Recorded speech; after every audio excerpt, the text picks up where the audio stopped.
Thank you very much. And obviously excited because we have one of our favorite guests on today. Joe Giacalone, the Sarge, is with us. How you doing, Sarge? What's going on? Good, Josh. How are you? Not bad. Thank you very much. Actually, I'm tired. And I'm tired because I spent the past 2 weeks uh, finishing up the Monster podcast. This is a six-part series, basically, very investigative that we're doing. We're doing it with Tenderfoot. This is the guys who did the Up and Vanished series. You know, those guys, Payne Lindsay, very good. They have this series called Monster, right? And where they go back and they look through a number of serial murders. And they approached me about doing a show. And the idea is that we go back to everything we looked at for the killing season and kind of relook at those leads. I think the anchor, of course, as we discussed, is Dave Schaller and going through Dave Schaller. Joe, you are on. I think you appear in 3 different sections in the in the one. It's the planning document call that we did. It's the mine hunter of it all, which is really interesting. And it is, and then I think you delving back into like whether or not, like what really happened with the Dave Schaller clue. Did it get lost or did it get more intentionally lost? So just finished that yesterday, literally. So I'm not as sharp as I usually am. So you might have to carry me a little bit today. Joe. Well, when does this thing drop? It drops tomorrow. So hence the reason, really light right at the last moment. It drops tomorrow. I think iHeart Radio or iHeart, you could get it there. You can go to Tenderfoot TV. You can get it there. But I think it's a big iHeart thing. iHeart has a true crime subscription plus channel, and they've got there. So everybody, please go to iHeart. Please check out the podcast. It's really important, like movies, that we get a lot of downloads. We do very well. People talk about it. Again, and just for everybody, here's the problem. It's like, do you make your podcast for the general world or do you make the podcast for us and people who know more about LISK? And it's hard. You can't just make it for us. You have to go back and look at some stuff. You have to go back and pull back. So it's both. It's investigative.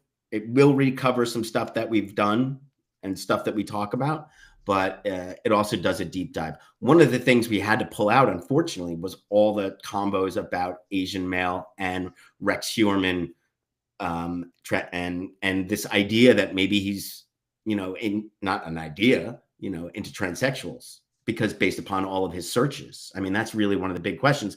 And that interestingly leads into this question, which is Sugar Bear and Cherries.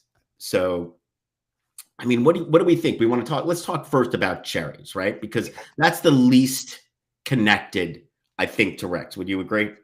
Yeah, I agree with that. I honestly just from what we know, right? Because we don't know anything else other than what we know. I don't think Cherries is part of the LISK case, right? Well, and I say LISK case because there are still people saying that there are other killers out there that are responsible for some of these things. But I mean, so you have Rex is a big part of the LISK stuff, and then what have you. But I don't think so of Cherries, and for one main reason: the way the currents run around Long Island, right? Mm-hmm. So they travel east.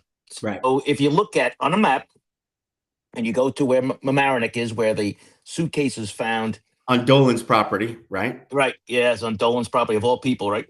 Right. So everybody who Dolan, James Dolan, Madison Square Garden, right? Yeah, basically the head of Cablevision and the head of Madison Square Garden. Is it a coincidence that it washed up? Well, what you could say is Dolan owns more property than most other people, hence the reason there's more chances of it washing up on his piece of property. Well, and not only that, though, if you look at it, too, it was a good thing in respect for law enforcement that the body does wash up on somebody like him because he has a groundskeeper and the groundskeeper's taking care of it and he discovers it. So, not to sound, totally heartless on this thing, it was a good thing that it landed there because they found it probably a lot sooner than otherwise would have, because the tide could have taken it out again. They might never have found it. Right. Oh, that's a good point. It's probably found pretty quickly. They've got groundskeepers. And attention is paid to the crime scene, if you will. Right. And if you're looking at the time frame, so this was, I believe, they find the body, they find the torso on March, March 3rd, yeah, 2007, correct? Okay. yeah. The water is just starting to warm up. Now, in Agreed. law enforcement, in law enforcement, we always had this saying that the ocean always gives up the bodies. And you tend to see, you notice in the springtime, you'll start to see bodies come floating up. Yep. No matter what you do to them, they come Yep. floating up. And the currents around Long Island, because you remember, it goes all around New York City, Yep. so they go in this like east to west thing. Yes, I know there's going to be another mariner out there. Wait, they go this West, way around Long Island, right? right. Yeah. Right. East, right. Okay. Right. So if you're, for example, throwing a pair of legs off the Captree, whatever that bridge right there is, I always keep getting it wrong. God damn it. It's the one right by Captree Cove. If you're Robert Moses. Yeah, if you're throwing a pair of legs, for example, right, they're going to float east towards Fire Island, right? Right. Yeah. Exactly. Yeah. So, and you have to look at this. So the water's starting to warm up a bit. Yep. And the bodies tend to float back up, and even in a suitcase. I mean, listen, is there a way that they could do this to prevent it? Yeah, we've seen like the mafia try this, right? And cement barrels and cement galoshes and all that other stuff. But if you're in a hurry and you're doing this and you don't realize what's going to happen, they give it back up. So, and that's what I think, it gets washed up on the shore there. And then if you look at now where the currents go, so the body's in Westchester. The next stop. If you're going across now to the north end of Long Island, what they refer to as the Gold Coast, you see Cove's Neck, which is by, where Teddy Roosevelt lived. And then you have Cold Spring Harbor is the next stop, which is closer to Huntington. So it's flowing the direct way that the tide would take. So that's why I think this case kind of comes out from that Westchester area, whether it's New Rochelle, even the Bronx, right? There's a couple of different places there. I mean, honestly, I would be looking with New York City in regards to any of their, of course, I'm sure they've done this already, but I never take anything for granted. But you look at all their missing persons reports that come out of the Bronx, including the 4-5 precinct, which covers Throgs Neck, and the 4-7 precinct, which borders the 4-5, and it's also the furthest northern precinct. So that's the area I'd be looking at too. And for instance, the 4-7 precinct has a very big West Indian population and Jamaican. So we do know that she is a woman of color. They don't know exactly what race she was, or I think they do know by now because they have her DNA. I mean, but they haven't released that. So they keep on saying, it's either a light-skinned male, a female black, or a female Hispanic. So I would say just follow the tide, and that's why I think it stems from there. Which means I don't think this has anything to do with LISK per se. Well, there's also Spanish language words found in the suitcase. So that may kind of lean towards Spanish. Something. There's a couple of other things. By the way, before we move on, I'm always obsessed with the bodies around New York City, people dumping bodies, right? They usually sometimes when you dump them in the East River, don't they go down to like Jersey, right? Is it Hell's Gate? Right. Hell's Gate is, that's in Astoria. Hell's Gate is the bridge. There's a bridge there. There's a train bridge. That's Astoria, Queens. Where do they drop everybody on that? Is it there or is it not Roosevelt Island, like on the tip of Roosevelt? I forget where they do it, but they always drop it and the body goes down underwater and then pops up in Jersey. Right. Well, that's probably on the East River side. Astoria has, like I said, the Hell's Gate Bridge, which was for a long time was a place a lot of people committed suicide. That was the place. Right? Because the currents pull the body down so low that it's just so interesting. Well, and the currents in there are absolutely insane. And, you do not want to go swimming in any of these waters. Right. Years ago, you didn't do it because you were afraid to come out glowing. Now, just to lighten the mood up a little bit. But, it is extremely dangerous to get into the East River. Yeah, I did a movie about a guy swimming down the Hudson. It was interesting, and he was cold too. But so just other things, getting back to Cherries, that I always think are interesting, and maybe I think if we had law enforcement perspective, it might give us a little bit more general perspective. Tattoos. I mean, that was obviously one of the things that really, like, the minute everybody was, and I remember too, it was like peaches, peach tattoo on the breast, cherries, cherry tattoo on the breast. You're like, what's going on here? Yeah, that was, just if this individual, Cherries,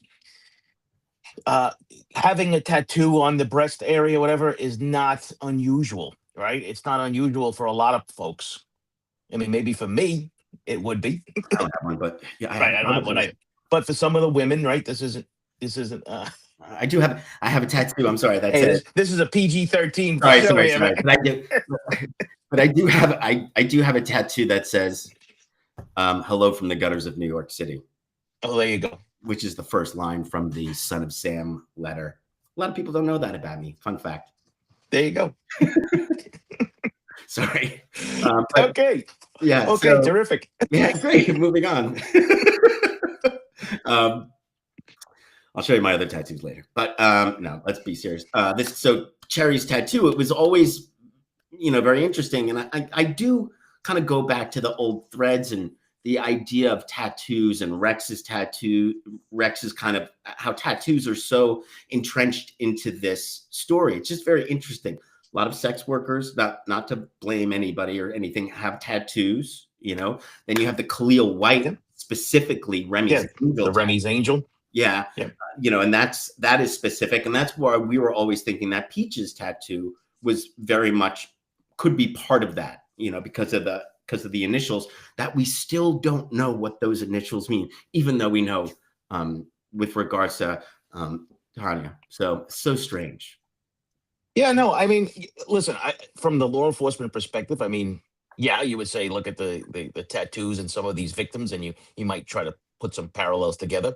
But I think, quite frankly, from the very beginning, and the case is still firmly in the hands of the Mamaroneck Police Department, Westchester County Police Department, that, there's no indication. I mean, they've been to Long Island a few times. There's been reports. I mean, if you look at some of the media on this, it's bubbled up a few times. But the biggest thing that I think a lot of people don't talk about is that in 2022, they submitted her DNA to the FBI for forensic investigative genetic genealogy. So just like with Tanya, there's a good possibility they already know her identity. Right. So because we're talking 3 years into this, and yes, I know it could be a treat of 40, 50,000 people. Yeah. But yeah, just like with, and then, so why do they hold back? Well, they want to, I guess they want to look at certain leads and see if people are around still, before they start dropping names. Because one thing you can worry about in law enforcement, you start mentioning people's names and do this, all of a sudden people start destroying evidence, going on the run. So there's a good reason why they would hold back. But I think they know who she is. Right. A couple of other things. So the tattoo, a couple of other things. She's heavy set. Which technically is not part of, we're talking 180 to 200 pounds, which technically, but then again, we're going to get into Andre Isaacs, right? And so it's like, well, when Rex had a preferred victimology per se, it was petite, under 6, very, very 5'5" right? Even this victim is Cherries is about 5'4" to 5'6", they said. But she goes anywhere from like 160 to 200 pounds. Yeah. Depending on where you read, right? So there's a big, and that's a wide range too. 40 pounds is a wide range because in law enforcement we're taught to do it in 10-pound increments. Oh, really? So if you think she's 180 pounds, you say 170 to 190. So you leave it in that 10-pound range. So I think that range was put into more or less either two different police agencies or two different people in the police department giving out information, and then these things get a little confused. Interesting. In going back and rereading Mindhunter, it seems that always the issue is not necessarily weight, but age. Like, that's the thing that always seems to kind of like get everybody. Like, I think this offender is this, but they always have the issue, or it always seems to be the toughest for them to go for the age, because they could kind of see that more disorganized folks are younger, Well, are you talking about the age of the victim here or the age of the perp? Sorry, the age of the perp. I kind of right. Well, yeah, and one of the reasons why I think the older they go for younger people is because they're less, experienced with some of these things. Yeah, You got to remember these guys are hunters, right? So they're looking for easier targets, and of yeah, course, sex workers are always their top choice because they're willing to meet you. yes, They don't really leave a trail behind. yes, And you get into cars, you meet at hotels or motels, yep, so it yep, just makes it easier. So yes, and if you look at his planning document, meaning Rex's, I mean, he lays out a certain things about basically control, yeah, right? So he wants to be able to control, and this young lady would be difficult to control, so to speak. I mean, even if she's close to that 200 pounds, yeah. it's gonna be difficult to control somebody like that. I don't care if it's a woman or not. Right, right, right. Understood. All right. Well, so we don't really think Cherries is involved, but let's talk about Andre Isaacs. Okay. So, um, colloquial referred to as Sugar Bear for everybody. We have been talking about Andre Isaacs for years. Uh, it is believed 25 years old at the time that he disappeared. We are talking right before Thanksgiving 2002. Andre was seen getting in. By the way, Andre is from East New York, Brooklyn, getting into a red BMW Sport Coupe and driving off. That's the last time he's seen. Later on, I think it was January 3rd, maybe a little bit later. Sorry, January 5th or something, 7th. His right, is that when it is? Sorry, December 17th December in 7th. 2002, his torso was found in the Rockaways. Yeah, I'm sorry. December 17th. Interesting. December 17th. Yep. All the Rockaways. He's Gilgo. found, yep, in a plastic bag. Oh yeah, yeah, yeah. He's wearing a skirt, or he has a skirt Body. there, a black bodysuit, and a tank top.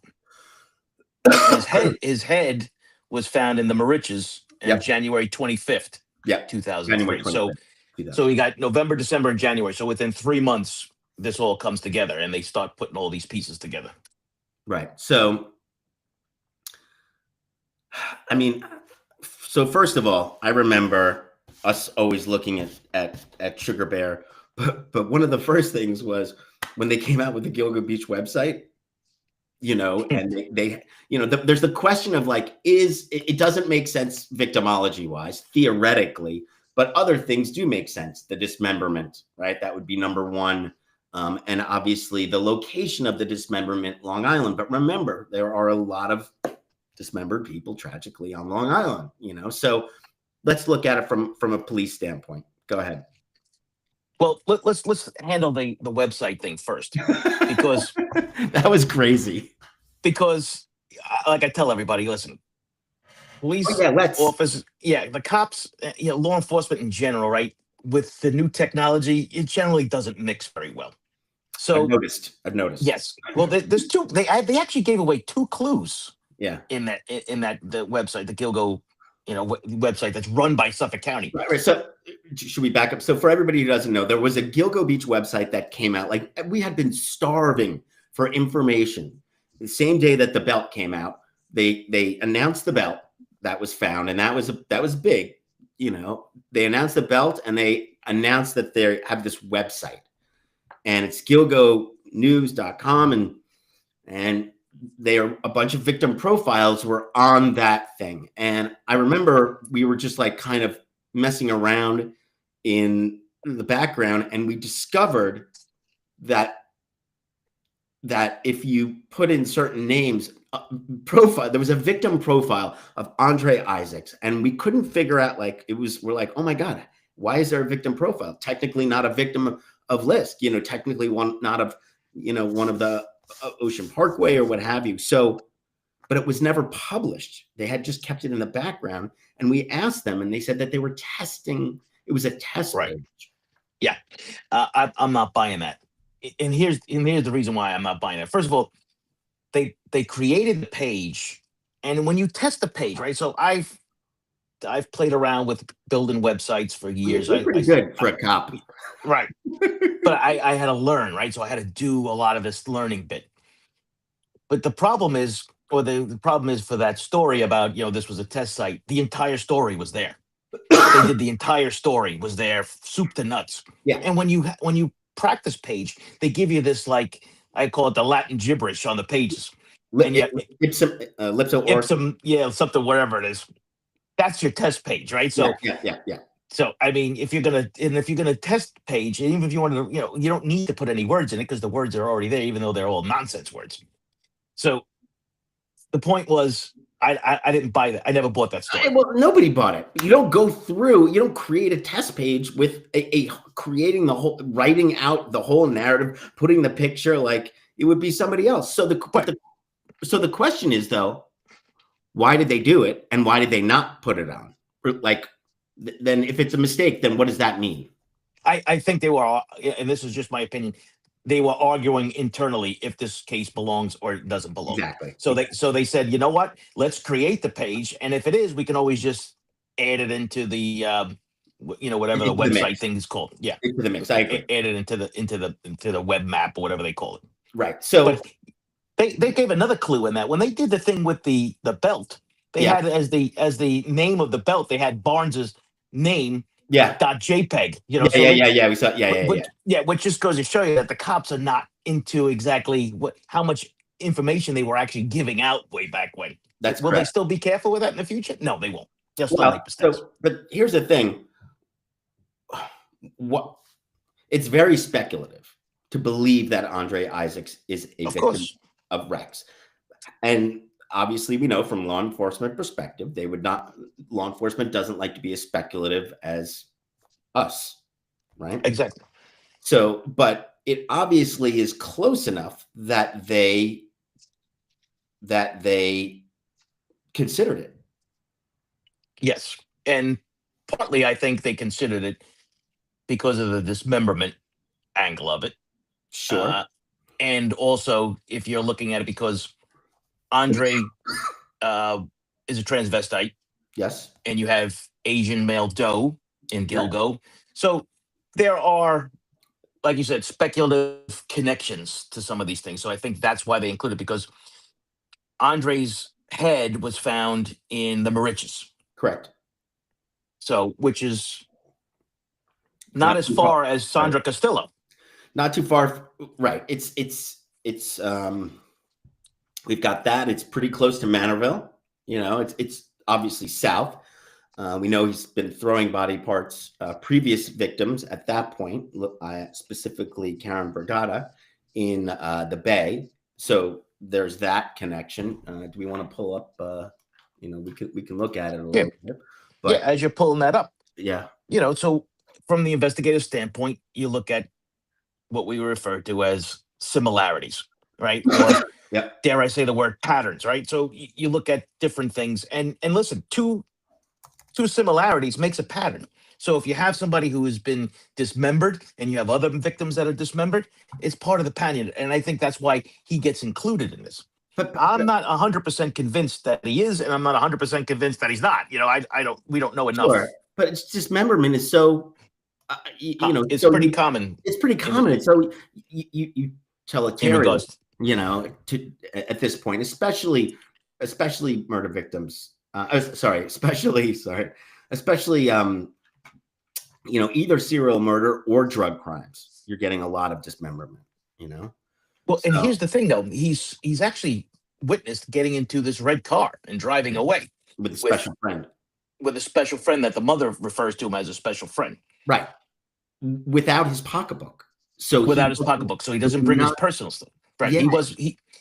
To me, that sounds like he was going out for a short run somewhere and coming right back.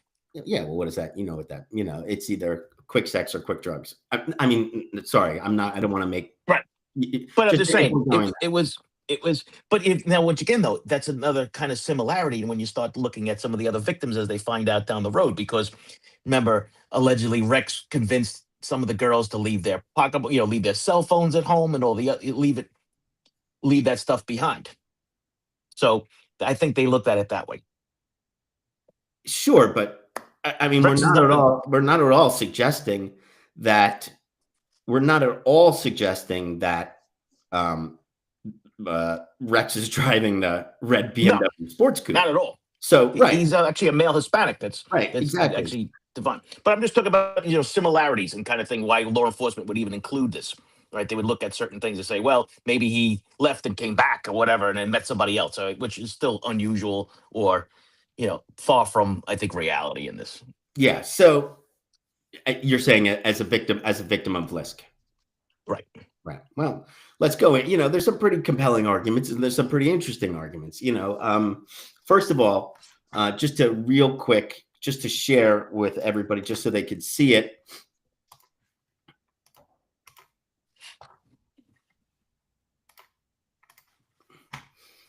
So this is where we're talking about the Forge. Stand by. Yeah. Right. This is Forge River. Is that right? Right around here. Yes. Yeah. Yeah, that's where the head was found. Exactly. Basically, it's kind of right in this area right here. It leads up to the fort. Leads up. Oh, why is this thing being funky? I'm gonna have to go. And then this area goes pretty wide, and then it goes all the way down here. And so, what do you call it? It's down. For some reason, my thing is not working. Yeah. Right. So. And his torso was found at 63rd and near Lorcan in the Rockaways. Right. So, it's a tough one. It's really a tough one. But Mastic, a couple things we could say, right? This is Mauritius, Mastic, Shirley, by the way, previous at this point, I think Bitroff, by the way, lived in Shirley right at this time. Interesting fact. Who else lived in Mauritius? I mean, this is the game that you new guy they just what? The new guy they just arrested. Exactly. The new guy. Richard was a Belladou. Yeah, Belladou. Yeah. So, you could play the game of like, where did everybody live at the time? Like, yeah, Belladou's in Mauritius. And at the time, I think Bitroff is in Shirley. What's very interesting, by the way, is if you do look at Bitroff's house, he was on the water and he had a boat too. Anyway, but that really doesn't mean anything. But no. Look, by the way, how close we are to oh, come on, Puller. To what do you call it? Manorville. Manorville. Yeah. By the way, this ring, see this crazy ring? This is the Rick Hellevistic Ion Collider in Brookhaven. It's a super collider. Anyway. All right. So coming back and stop sharing. So, it's close to Manorville. Yeah. It's close to Sunrise Highway. He lived off Sunrise Highway, right? It's dumping a head in water. It's dismemberment, but there's a whole bunch of issues. So, at least for me, let's talk about what else was going on at that time. We're talking about Thanksgiving 2002. Mm-hmm. All right. Jessica Taylor, July 23rd, 2002. So in the summer, allegedly, Rex kills Jessica Taylor, and this would have been just a couple of months later, right? Right. Which doesn't quite go with his thing. You're usually, that's one thing. And total different than all the other girls that we find. Right. That's what I was kind of saying. Like, it's not like he's progressing differently. He's Valerie Mack's previous to that. Jessica Taylor. Yeah, Valerie Mack, just FYI, 2000. You've got Jessica Taylor, 2002. And then this would just be like 3 to 4 months right after you have Sugar Bear. Andre Isaacs. Andre Isaacs, East New York. He's not kind of out on the street as, say, some of the other victims would have been, or he's not soliciting or advertising online. We don't think, right? We haven't found those. The only thing I find interesting, though, is that the police got the ID on Andre Isaac from the transvestite community in Manhattan. Yeah. So he has a connection to the Manhattan crowd, people up there, right? Yeah, the crowd. Yeah. So he might have been hanging out up there and, whatever, going to the clubs or whatever, doing whatever he's doing. Sure. And we know that, there's a lot of stuff has stemmed from Manhattan so to Yeah, speak, not just in, of course, the LISK case, but I think just in general that we've seen a lot of homicides over the years stem from Manhattan. sure, of course, of course. I mean, because you got all the nightclubs, you got all the different things, people meet up, people, so to try to tie this, I said the only thing that really ties this case was that piece on the website, as far as I'm concerned, And which you is could, big. Which is big though. that's what I'm saying. Like typically, if you look at okay, so the other thing is, let's talk for 1 second. Can we go into size and the fact that Rex was all into control? We know from the planning document he was very much into control. He had literally words on the planning document: "Better take down next time." You know, so Yeah. Stronger ropes. Yeah, right. stronger rope because it Stronger broke, rope. right? Better He take doesn't down. say. Yeah, it doesn't say where he broke the rope or who broke the rope Sure. or what broke the rope, right? And we don't know if the rope was used to Hang. drag somebody or hang somebody, right? We don't know any of that stuff. But Andre is on the record. He's 6'3", 250 plus. That is close to 3 to 4 inches and 30 pounds less than Rex. Right. And if it's somebody who's into control, and if you look at all the other ladies, 100 pounds, 110 pounds, right? Much easier to control than Andre Isaacs would have been. Even Asian male dope, we know, is diminutive in size. Yes, diminutive. I mean, that is too large of an individual to have any control over. That would be so risky. That would be so risky, right? Absolutely risky. Yeah. This would have, the only, even no matter who is responsible for Andre Isaacs' death, this would have, and it would have to be probably, in my opinion, a blitz style attack where he didn't know it was coming, because if you don't knock this guy out or whatever on the first blow, you're in trouble. Oh, totally. I mean, 6'3", 250. I mean, all he has to do is just wield that power against you, man. And that's, I don't care how big you are. This it's going to be a fight of titans, right? And you're fighting for your life. Yeah. And somebody who is fairly well versed in the street. If you're trans, right? You get a lot of crap. You get a lot of people messing with you, and so we know that he's from East New York too, which is a tough ass neighborhood. That's what I'm saying. The Like 7-5 precinct. No pushover. The 7-5 precinct is it's a huge precinct, and if you look at it, it has historically been extremely violent. So growing up on the streets of East New York, or even worse in certain cases, Brownsville, where Mike Tyson comes from, these kids are tough. I mean, I was a sergeant in the 7-3 precinct for over 4 years. Let me tell you something. It's a different breed, because I worked in the Bronx my first 5 or 6 years, and I thought everything would be the same. It is a different kind of individual that lives in East New York, Brownsville. I can tell you that right now. Tyson's from Brownsville. I explained when he would say, "What's the difference between working in the Bronx or working in Brownsville?" And I would say, in Brownsville, you get a call from a man with a knife on the street corner. You can show up 10 minutes later, the man with the knife will still be there.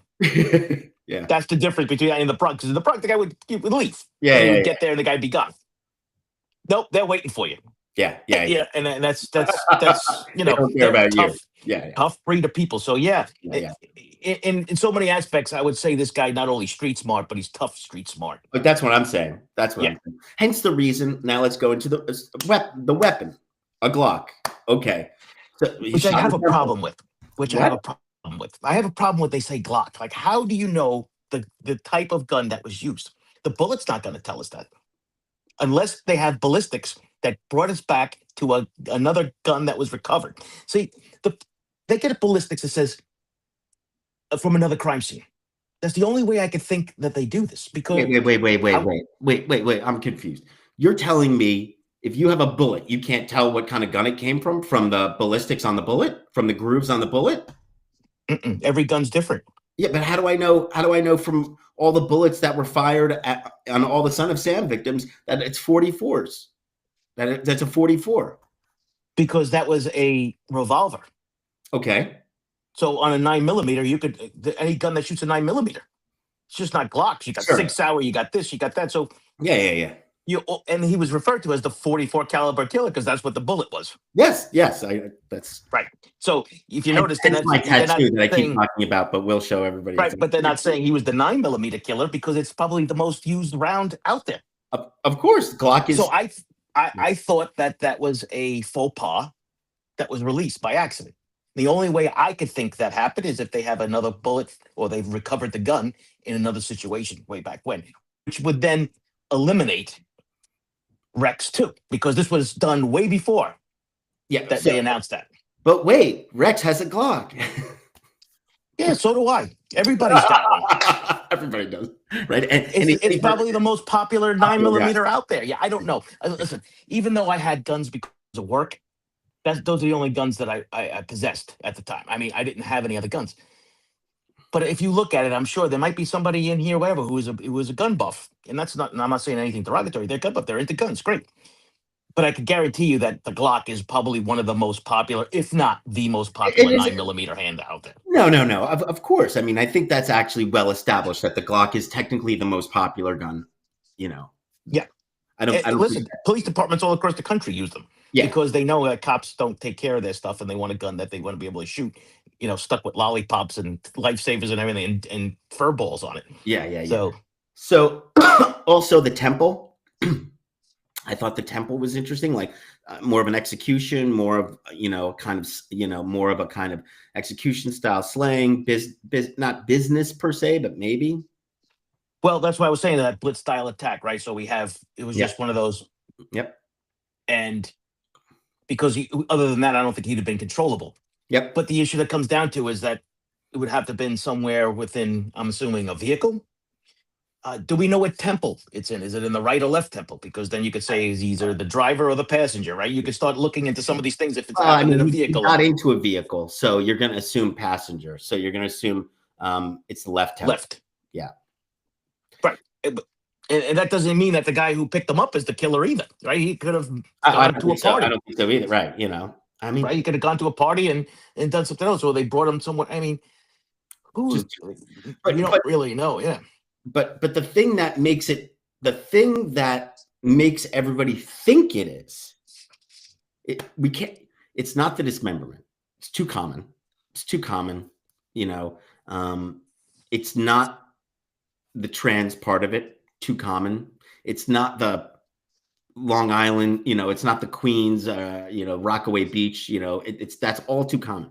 The one thing is the head dismemberment in Mauritius. Right. And the webpage. What? Sure. The webpage. Well, I'm just trying to think of it from like the cop point of view. Like what makes them say yes, I think just the Mauritius part of it, in that respect, because if you look at it once again, Brooklyn, Queens, Mauritius, right? So it just goes in like a steady line. But what I can't figure out looking, and I looked at the pictures and it looks like there's kind of like a drains or something. Can a body part float all the way up there? It can with the floods, right? That was the whole thing. That I don't know, right? I mean, I don't know exactly how that might happen. Or would somebody have to toss that body part off Route 27, Sunrise Hunt? Yeah, I think that was dumped. I think that was dumped on the side of the road, so to speak. Okay, but the only problem is we don't have anybody really who's dismembering, other than Rifkin before that, dismembering body parts and throwing them around Suffolk County, New York. We don't. That we know of. I mean, listen, we didn't know about this Richard Belladou guy. We didn't know about sure. But I'm saying dismemberment. I'm saying dismemberment. Yeah. I'm saying, right, dismemberment. I mean, look at Stephen was a Breaky guy too with the 96, 97 case that we just talked about with the senior citizens. Not dismembered.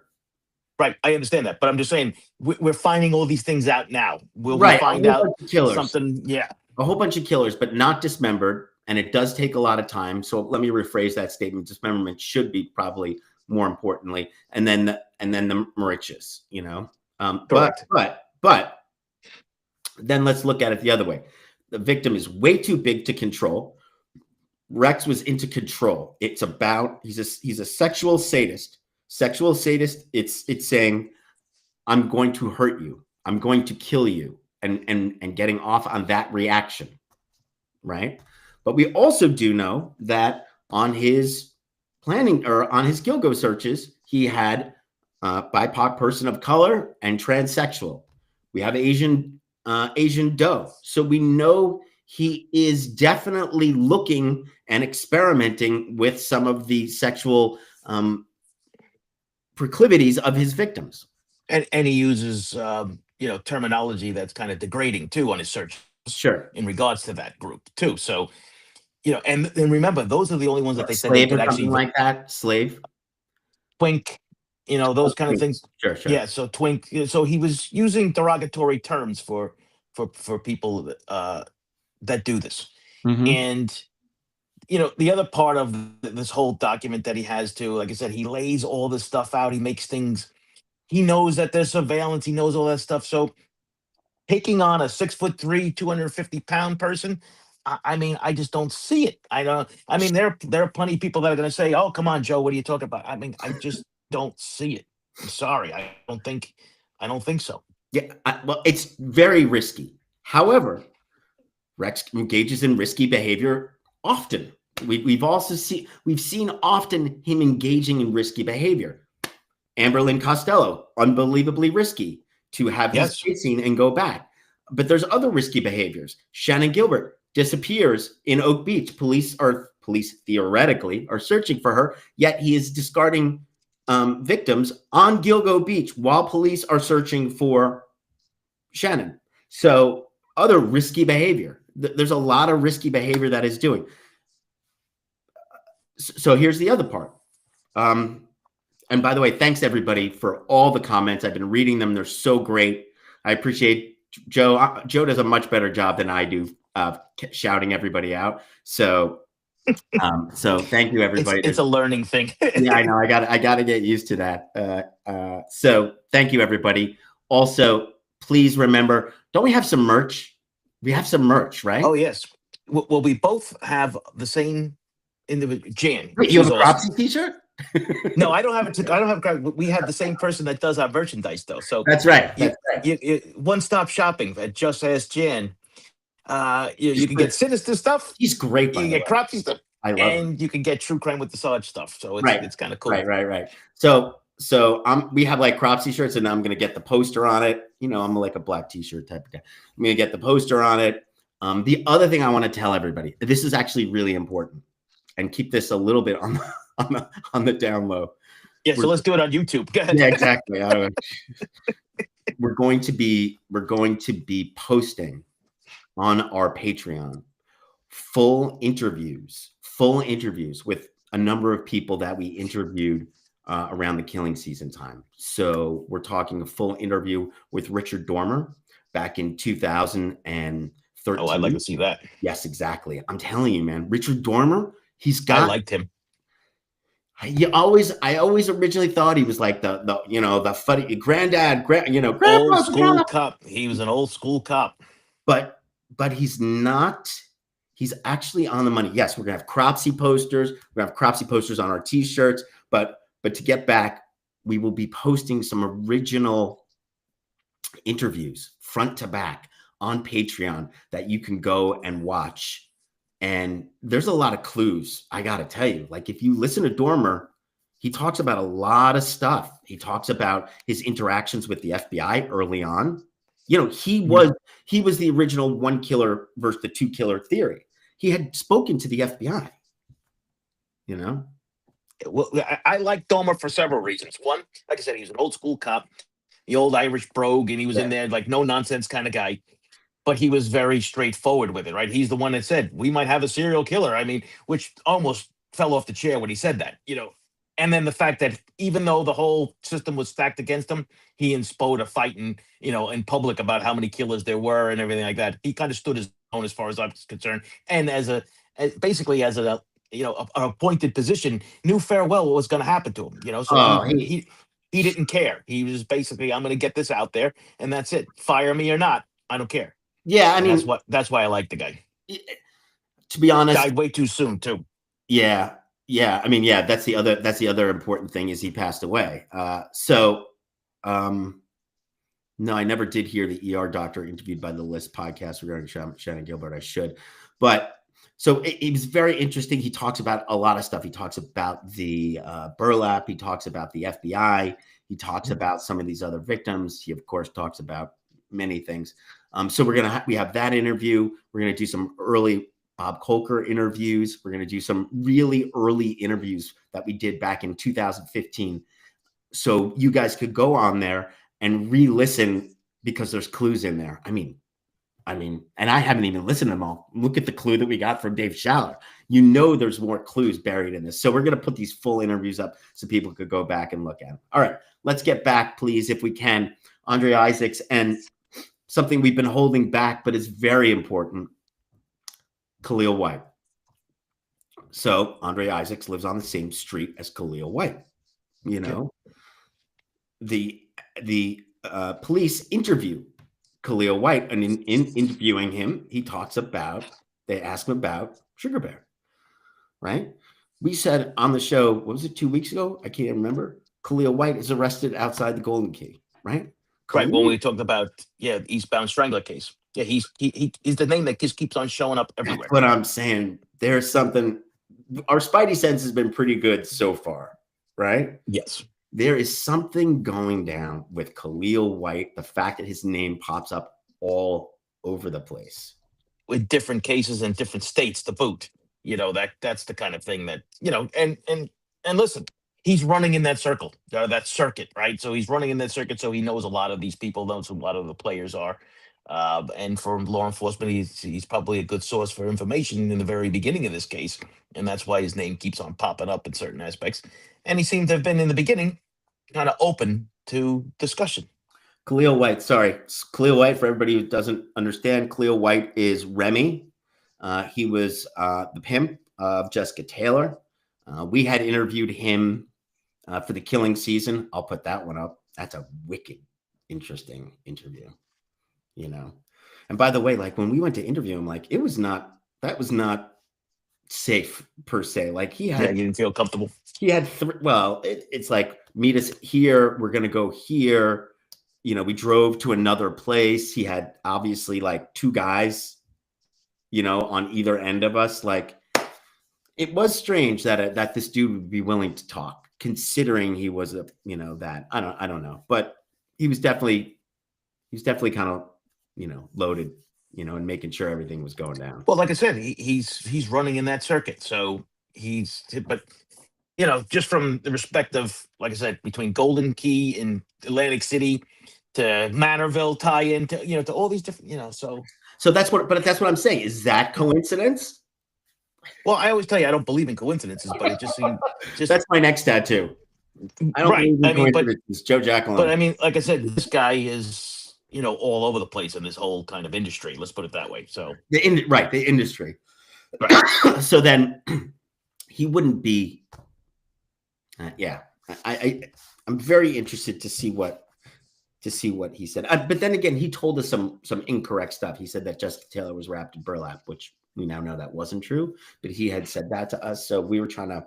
A lot of times, I mean, he can get something confused too. There's so many cases, and even you and I, we know these cases pretty well. We make mistakes sometimes, right? I mean, and there's always people there to be willing to tell you made the mistake, as they should. It is. It is what it is. Right? I mean, amount of things amount of cases that's going on, and some of the things you're bound to make mistakes. So even in his, and then this is not a defense of this guy. It happens. Yeah. Shannon, yes, I don't believe in coincidences. Joe Giacalone on a t-shirt for sure. But the fact of Andre Isaacs and Khalil White, is there a process? Is there more of a kind of sex? Is there more of a sex worker kind of thing going down here than we know? I mean, do we even know? Correct me if I'm wrong. Do we even know whether there was any? I think we do know, right? That there was Andre Isaacs was engaged in sex work, right? Yes. It was been alluded to. I don't think that actually anybody's ever really, but it is what it is. I don't think that really makes much of a difference at this point. Yep. So, but the other thing that you could look at, and I was speaking to Mark Safrick about this, in terms of offender Good guy. behavior of body. Yeah. So for those of you who don't know, Mark Safrick was one of the heads of the BAU, Behavioral Analysis Unit of the FBI. So we're talking the Mindhunter. He trained under Robert Ressler. He trained under Mindhunter, John Douglas. John Douglas. Yeah. And by the way, what I didn't know is that he's really he's like the Rifkin expert. So yeah, I spoke to him. He was on my show too. Oh, I'm on was my he? show. Yeah. Yeah, well, he and I actually did training together a while back for a cold case seminar out in Shippensburg, Pennsylvania, several years ago. It was at it's a Pennsylvania. It's near Harrisburg. Okay. And it was a cold case symposium that was put on. Yeah. And there was several of us, including Todd Matthews, was there too. Oh, really? So, yeah, I hadn't spoken to Todd Matthews. And for people who don't know, Todd Matthews, he's one of the beginning individuals for NamUs when it was then under, was it UNIT, right? The University of Tennessee or Tent Girl. And he also was like Tent Girl. The original kind of web sleuther, right? Yeah. And he brought the receipts with it too, right? When he helped identify Tent Girl and all the other things that go along with it. So he and I had been talking prior to that, so I got a chance to meet him, and I got a chance to meet Mark Safrick because we put this training on for all law enforcement agencies that were around the country. Oh yeah, that's yeah. Cool. And so Mark and I have he came on my show as a guest, and we were talking about certain things, and he is extremely knowledgeable in regards to this. He's like the real deal. Like everybody calls themselves a profiler. It seems as if that way, right? Everyone calls himself a profiler. And if you talk to other people who are profilers, they'll tell you, that guy or this girl, whatever, just like in policing, there's people always have stuff to say. Yeah. Are you the best? Just ask me, in certain aspects, some people. But, whatever he's got to say, whatever Mark's got to say, I kind of put it on top shelf kind of stuff. Yeah. I would say he's one of the more like higher ranked profilers, right? Who actually speaks publicly, right? Yeah. I thought it was, and he's written textbooks too. Yeah, textbooks. Interestingly enough, he was telling me that he went from serial murder to spree killing, school shootings and things like that. That's his new thing. He also did. People are going to find this interesting. And I'll put this interview on Patreon as well. But he also wrote a paper on sexual sadists over 50. Rex Heuermann. He wrote a paper on it and whether they continue to offend after 50. And they don't. Interestingly enough, they do. They reach a certain age and they don't offend anymore. Well, I mean, if you think about it, you can look at the Golden State Killer guy, right? He stopped after a certain time. Kind of aged out of crime, what they would say in criminal justice terms, because as you get older, this gets harder and harder. I mean, geez, I'm coming to 60, and I can tell you, it's like, what the hell am I doing, right? So I can, or excuse my joke here, but it doesn't get harder and harder is the issue. Like meaning, much like older men, they can't get it up anymore. It's that style of thing for a sexual sadist. If when you're a young man full of testosterone, it's crazy through your brain. The older you get, the less connected you are to that testosterone, and you don't have those same urges. That also happens with sexual sadists. You don't have that same burning desire like you once did.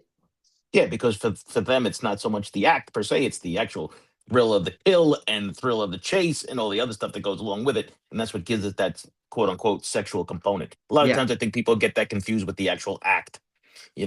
Right, which is not necessarily the case. Yeah. So anyway, it is interesting. If you ask Mark Safrick, he thinks that right around Amber was the top end of his spree, and he doesn't necessarily think there's any victims after Amber. Well, I was going to say, because we have a 13-year gap, so he either finds a new location or he just stops, which I don't know. I mean, that would be an abrupt stop kind of thing. 13 years is a big cool-off period, if that's the case. Between with Rex. Rex, so between the time the last victim is found in 2011 Yep. in April of 2011 to Yep. when he's arrested in 2023. So you're looking at Last victim 12 was years. taken, Amberlynn Costello taken, in July. But yeah, right, 20. So, right, 13-year cooling off and then restarts. No, he's not restarting. He just, but do you think he offended after Amber? I have to say yes. You do? I have to say yes. What do you mean you have I don't to think say yes? just because of the fact that he got away with it for so long, the dysfunction that was going on in Suffolk County, which was Sure. kind of giving him his free pass. Yep. I still think he felt himself invulnerable. Yep. And he had his planning doc. He had his Mindhunter book. He knew all about all these different aspects of this. And I'm telling you, one of the things you mentioned Mindhunter again, but just to go back to that for a second, in Mindhunter, they talk about the time frame in between these things, that cooling off period. It's a really important aspect. And that's why the FBI made it part of their definition that there must be a cooling off period. Because if not, it's a mass murder, or a spree murder, right? I mean, it depends on how much time you have in between it. But the issue that comes down to with that is, according to John Douglas in that book, the shorter distances between cases is what gives law enforcement basically oh boy, we better do something about this because they're happening more and more frequently. The devil's staircase, the devil's staircase, as it's called. Right, the crescendo, so to speak, where things are happening at a much faster rate, and that's something that you have to look at. So, if we wanted to try to map it out, and that's just saying that if he is responsible for all these, because we don't know yet, right? Everyone's innocent until proven guilty. The evidence is stacking up against him. Yep. Big time. We know that.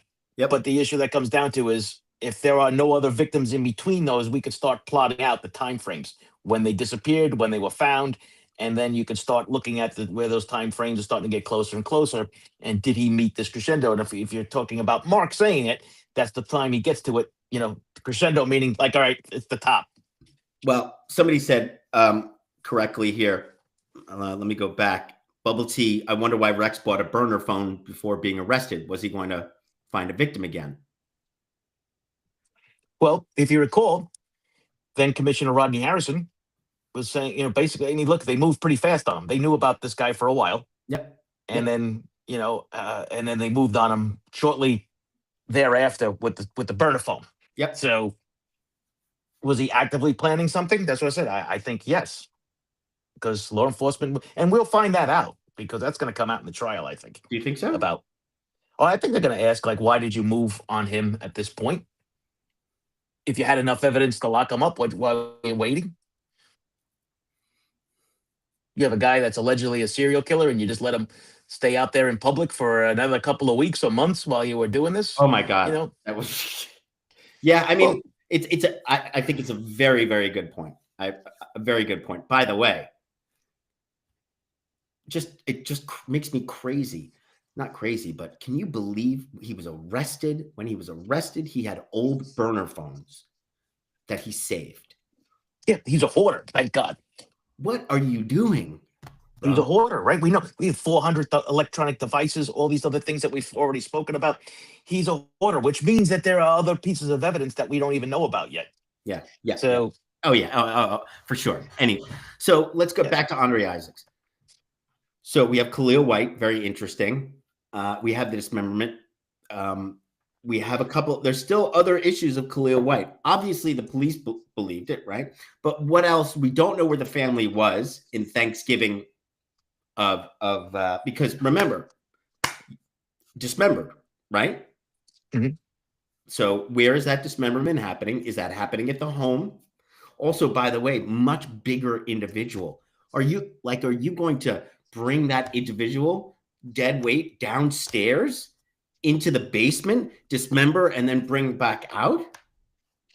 No, and the other thing that I think of is that this might be unpopular, but I think, first of all, his hands, everything but his head, if I recall correctly, they find in the Rockaways? No, not the extremities, not the extremities.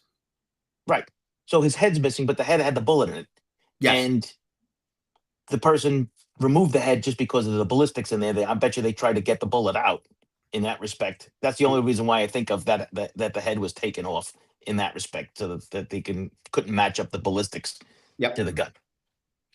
And That's just my law enforcement brain working in that respect. Could I be wrong? Of course, I've been wrong in the past. I mean, it is what it is. That's just my theory Yep. in regards to why he was decapitated.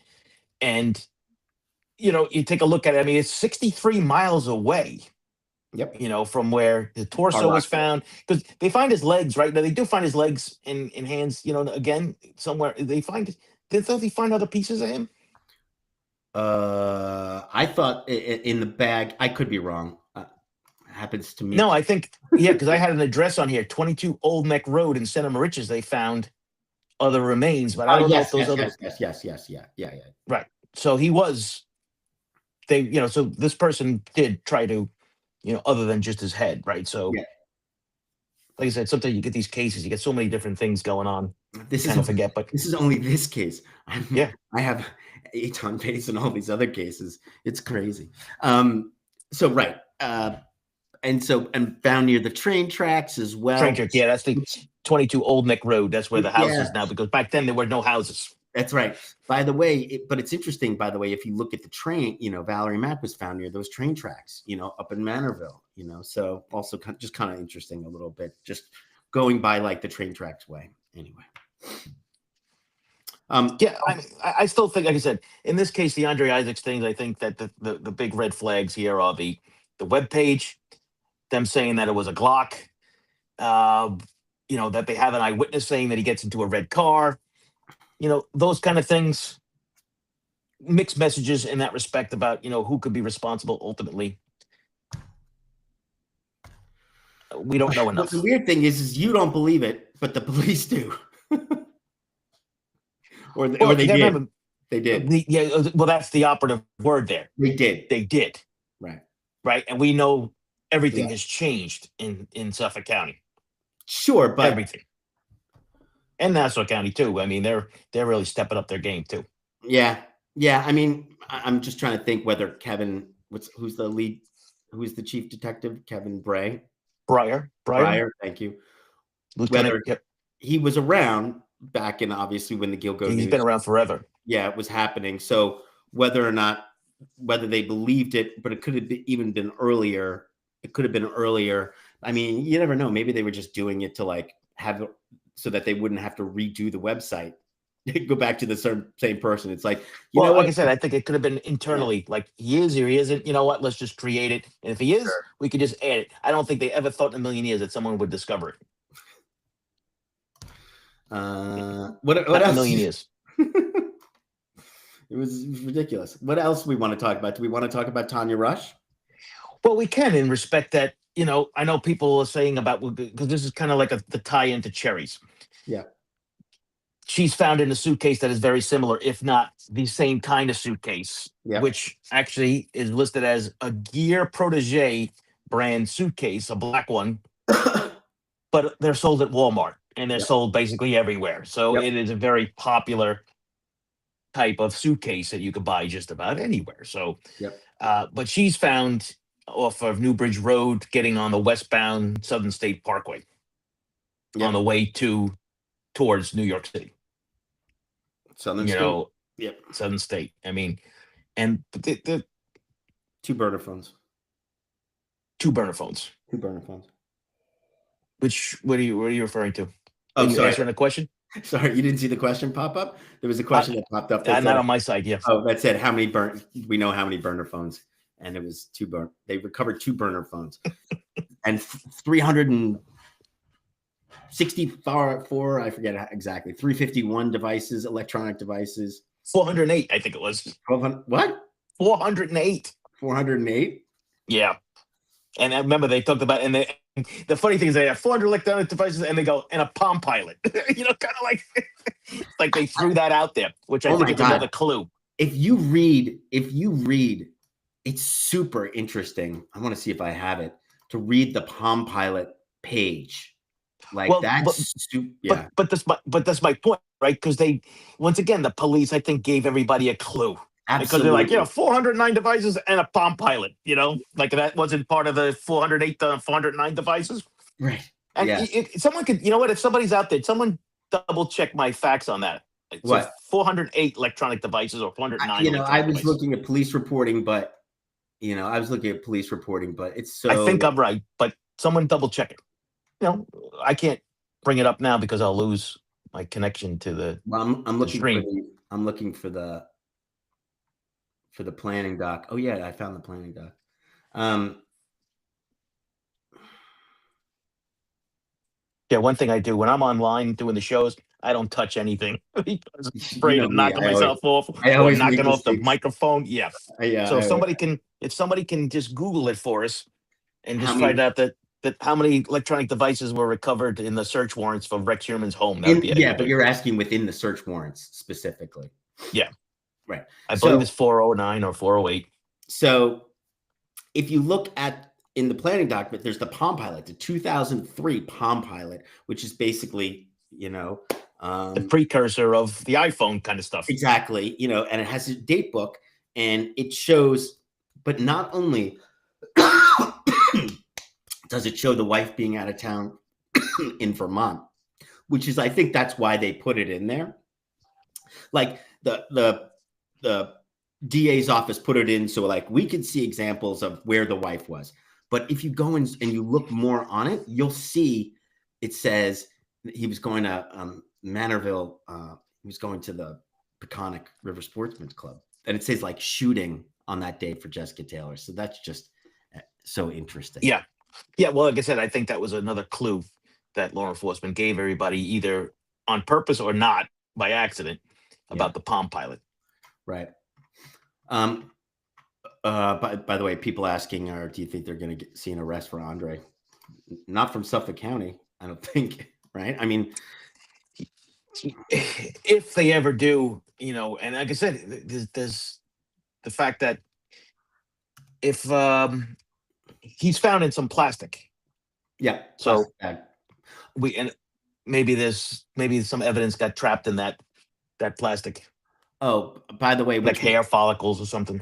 Yeah. Which, by the way, is also, we wanted to say that this was kind of interesting, is that if you go back to the planning document, the Cherries suitcase, or the Tanya Rush suitcase, isn't really part of his thing. He was very specific. He didn't want to get caught with bags, so he was always making sure that the bags that he was using kind of connected back to the right box, and that they couldn't be traced to him. So he was very specific about that. Like that was one of the things he was really kind of.